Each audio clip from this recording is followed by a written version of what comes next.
নমস্কার বন্ধুরা, আশা করি সবাই ভালো আছেন। আজকে এখানে কিছু পটল একদম গাঢ় খোসাটা ভালো করে ছাড়িয়ে সরু সরু করে কেটে দানা ছাড়িয়ে ধুয়ে নুন মাখিয়ে রেখেছি বেশ খানিকক্ষণ আগে। এবার কড়ার তেল গরম হয়ে গেছে, কালো জিরা কাঁচা লঙ্কা ফোড়ন দিয়ে দিয়েছি, দিয়ে ওই পটলগুলো চিপে চিপে দিয়ে দিলাম।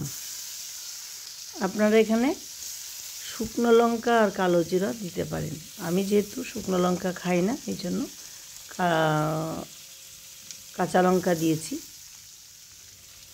আপনারা শুকনো লঙ্কাই দিতে পারেন।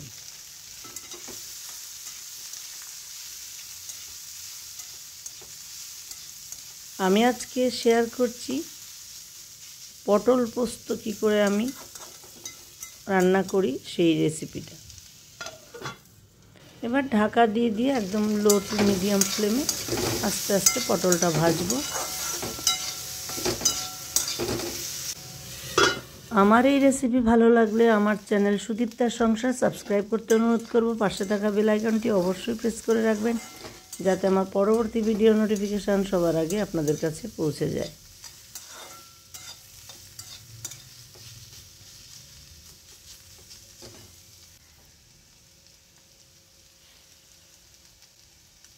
বেশ খানিকটা পটল ভাজা হয়েছে।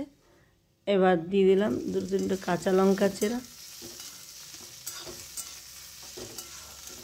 ঢাকা দিয়ে দিয়ে ভাজলে তাড়াতাড়ি মজে যাবে।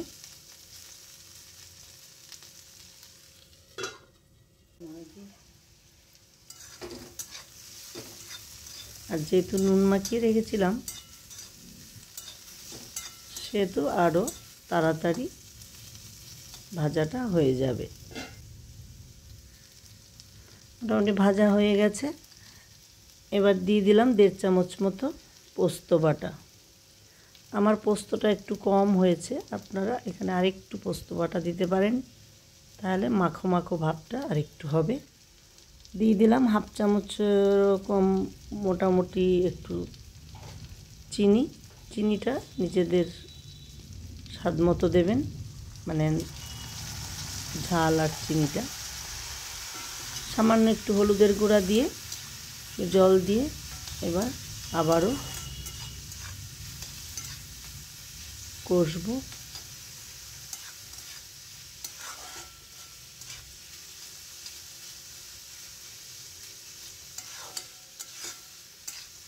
মোটামুটি মিডিয়াম টু লো ফ্লেমে রান্নাটা হবে।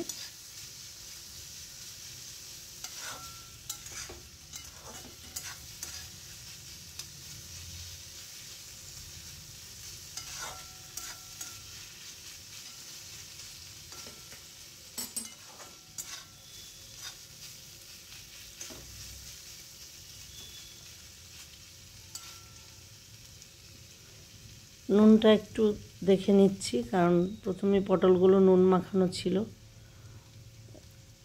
অনেকটা মজেছে। এবার নুনটা টেস্ট করে তারপরে যেমন লাগবে সেরকম একটু নুন দিতে হবে। টেস্ট না করে প্রথমেই খানিকটা দিয়ে দিলে কম বেশি হতে পারে। দিয়ে দিলাম আবারও একটু জল ছিটা, আর নুন মিষ্টিটা ভালো করে মিশে যাবে।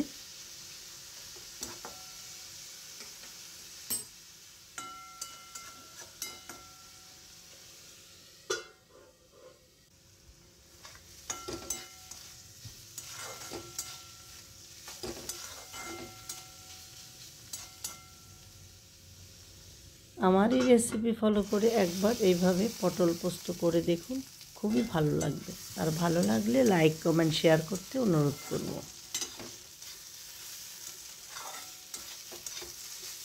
এইভাবে ঢাকা দিয়ে দিয়ে একদম লো টু মিডিয়াম ফ্লেমে আস্তে আস্তে রান্নাটা করলে খুব ভালো হবে পটল পোস্ত। রুটি বা ভাতের সঙ্গে কিন্তু খুব ভালো লাগবে এই পটল পোস্তটা।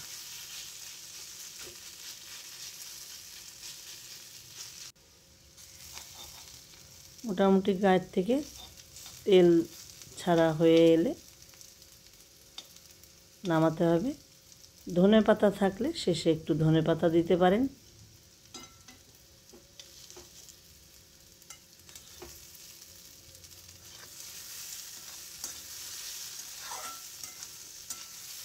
মোটামুটি একটু তেল ছাড়া ভাব হয়ে এসছে। খুব বেশি তেল তো দিইনি, সেরকমভাবে দেখা যাবে না, তবে বোঝা যাবে যে গায়ের থেকে তেল বেরিয়ে এসছে। হয়ে গেছে আমার মোটামুটি পটল পোস্ত। ভালো থাকুন, নমস্কার।